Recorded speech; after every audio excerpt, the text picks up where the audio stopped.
त्यापुढे जाऊन सांगू, लग्न झालं तिचं, सासरचं वारलं तर तिला सुतक सासरचं लागतं. पण ज्या माहेरी ती 20 वर्ष राहते, 22 वर्ष राहते, 25 वर्ष राहते, जन्म देणारा सख्खा बाप वारला आणि जन्म देणारी तिची माय माऊली जर वारली तर तिला सुतक माहेरचं लागत नाही आणि सुतक आईचं लागत नाही.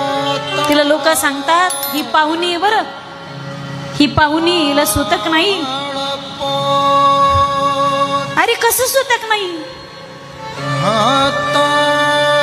त्याच्या एका थेंबापासून आपला जन्म झाला. जिच्या उदरामध्ये 9 महिने आणि 9 दिवस ती वाढली, तिच्या शरीरापासून शरीर झालं, तिच्या मेदापासून, तिच्या हाडापासून हाड बनलं, तिच्या रक्तापासून रक्त बनलं, तिच्या श्वासापासून 9 महिने 9 दिवस श्वास घेतला. तिला हिची नाळ जोडलेली होती, तिच्या अंगावरचं दूध पिऊन मोठी झाली.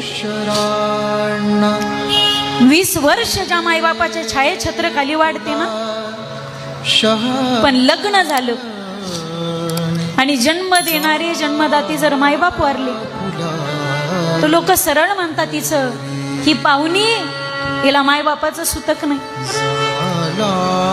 माझ्या दादांनो,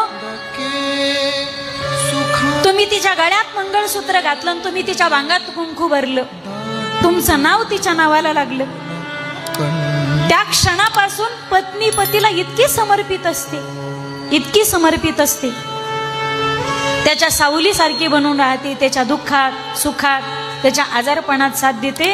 सख्खे मायबाप वारली तरी तिला सुतक तिकडचं पडत नाही.